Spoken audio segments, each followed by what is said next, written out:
প্রয়োজনের নিরিখেই অনেক পুরনো লালমনিরহাট বিমানবন্দরটি নতুন করে চালু করা হচ্ছে বলে জানিয়েছে সেনা সদর।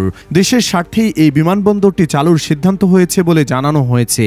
তবে বিমানবন্দরটি চালু হলে পাল্টা ব্যবস্থা নেওয়ার হুঁশিয়ারি দিয়েছে ভারত। পাল্টা ব্যবস্থা হিসেবে ভারত তাদের ত্রিপুরা রাজ্যের কৈলাসহরের 3 দশকের পুরনো বিমানঘাঁটি চালু করবে।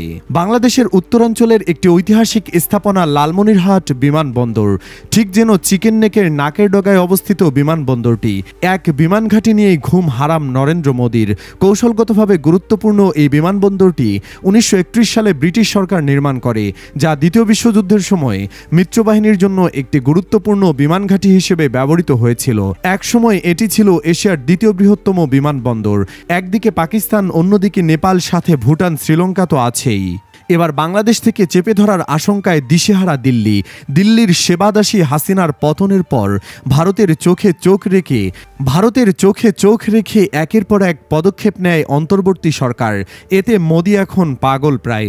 ভারত অন্তর্বর্তী সরকারের প্রধান উপদেষ্টা ডক্টর মোহাম্মদ ইউনুসকে জমের মতো ভয় পায়। ভারতীয় মিডিয়ায় অতিরঞ্জিত খবর ও রাজনীতিবিদদের হুঙ্কার শুনলেই তা বোঝা যায়। বাংলাদেশের লালমনিরহাটে একটি সম্ভাব্য মাল্টিফাংশনাল বিমানঘাঁটি নির্মাণের পরিকল্পনা করছে। মূলত এমন খবরই দিশেহারা হয়ে পড়েছে ভারত। এই বিমানবন্দরটিকে ঘিরে দক্ষিণ এশিয়ার ভূরাজনীতিতে নতুন উত্তেজনা সৃষ্টি হয়েছে। কৌশলগত দিক থেকে গুরুত্বপূর্ণ এই অঞ্চলটি ভারতের চিকেন নেক করিডোরের নিকটবর্তী হওয়ায় দিল্লির উদ্বেগ বাড়ছে। ভারতীয় গণমাধ্যম এ নিয়ে আলোচনা ও উদ্বেগ প্রকাশ পেতেও শুরু করেছে। কিছু মিডিয়া দাবি করেছে, প্রকল্পে চীনের বিনিয়োগ থাকলে এটি ভারতীয় নিরাপত্তার জন্য হুমকি হতে পারে। অন্যদিকে ভারতের এই উদ্বেগ ও হুমকিকে পাত্তাই দিচ্ছে না বাংলাদেশ। ভারতীয় সেনাবাহিনীর সাবেক লেফটেন্যান্ট জেনারেল সুব্রত সাহা দাবি করেছেন, চীনের প্রত্যক্ষ সহায়তায় বাংলাদেশ লালমনিরহাটের পুরনো বিমানঘাঁটি পুনরায় সচল করতে যাচ্ছে। এ নিয়ে ভারত এখন পুরোপুরি নিশ্চিত। তার ভাষায়, এটি ভারতের কৌশলগত ভারসাম্যের জন্য একটি বড় হুমকি। বিশেষ করে শিলিগুড়ি করিডোরের মতো সংবেদনশীল অঞ্চলে খুব কাছে হওয়ায় আনন্দবাজার পত্রিকায় দেওয়া এক সাক্ষাৎকারে সাহা বলেন, প্রয়োজনে বাংলাদেশেও অপারেশন সিঁদুরের মতো সামরিক অভিযান চালানো হতে পারে। গুড়িয়ে দেওয়া হবে সেনাঘাঁটি বা বিমানঘাঁটি।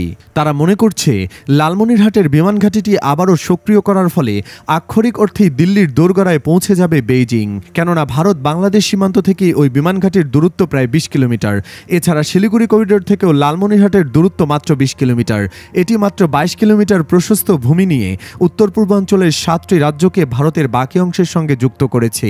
এই করিডোরটি চিকেন নেক নামেও পরিচিত, যার পশ্চিমে নেপাল এবং উত্তরে ভুটানের সীমান্ত রয়েছে। প্রবাদ আছে, জন্ডিস রোগে আক্রান্ত ব্যক্তি নাকি সবকিছুই হলুদ দেখে। প্রবাদটি সত্য হোক আর না হোক, ভারতের বেলায় এটি 100% সত্য। বাংলাদেশ রাজনৈতিক, অর্থনৈতিক বা আন্তর্জাতিক যে কোনো পদক্ষেপে গ্রহণ করুক না কেন, তার সবকিছুর মধ্যে ভারত হয় পাকিস্তান, না হয় চীনের ভূত দেখে। লালমনিরহাটেও তারা তাদের স্বভাবসুলভ ভূত দেখতে পাচ্ছে, আর সেটি হলো চীন। ভারতের এনডিটিভির খবরে বলা হয়েছে, চীনের সহযোগিতায় এ বিমানবন্দর চালু হলে সেখানে নাকি চীন তাদের সামরিক সরঞ্জাম, জঙ্গি বিমান, রাডার ও নজরদারির সরঞ্জাম সহ বিভিন্ন কৌশলগত যন্ত্রপাতি রাখতে পারে। সেই ভয় থেকেই তারা তাৎক্ষণিকভাবে ত্রিপুরার কৈলাসহরে 3 দশকের পুরনো একটি বিমানবন্দরের সংস্কার কাজ শুরু করেছেন। এনডিটিভির মতে, এটি বাহ্যিকভাবে বেসামরিক বিমানবন্দর হলেও জরুরি অবস্থায় ভারতীয় বিমান বাহিনীর জঙ্গি বিমানের উড্ডয়ন ও অবতরণ এবং জ্বালানি ভরার সুযোগ থাকবে এই বিমানবন্দরে। এদিকে বাংলাদেশি বিশ্লেষকরা বলছেন, এই প্রকল্প বাস্তবায়িত হলে এটি হবে দক্ষিণ এশিয়ার অন্যতম বড় কৌশলগত হাব, যা সামরিক ও বেসামরিক উভয় উদ্দেশ্যে ব্যবহারযোগ্য হবে। বাংলাদেশের অন্তর্বর্তী সরকারের পক্ষ থেকে সবসময় স্পষ্ট ভাষায় জানানো হচ্ছে, বাংলাদেশ নিজের স্বার্থে নিজের সিদ্ধান্ত নিচ্ছে।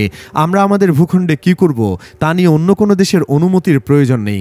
লালমনিরহাটের বিমানবন্দর পুনরায় চালু হওয়ার আলোচনা চলার মধ্যে গত 26 মে কৈলাসহর বিমানঘাঁটিতে একটি ভারতীয় প্রতিনিধি দল গিয়েছিল বলে জানিয়েছে এনডিটিভি। সেখানে তারা বিমানবন্দরটি এবং এর বর্তমান অবস্থা পর্যবেক্ষণ করেছেন। এ ঘটনায় প্রমাণ করে ভারত বাংলাদেশের এই বিমানবন্দর নিয়ে কতখানি উদ্বিগ্ন। দর্শক, আপনি কি মনে করেন, কৌশলগত কারণে বাংলাদেশের বিমানবন্দরটি চালু করার দরকার? কমেন্ট বক্সে জানিয়ে দিন আপনার মতামত। ভিডিওটি ভালো লাগলে লাইক দিন এবং শেয়ার করুন, আর অবশ্যই চ্যানেলটিকে সাবস্ক্রাইব করুন।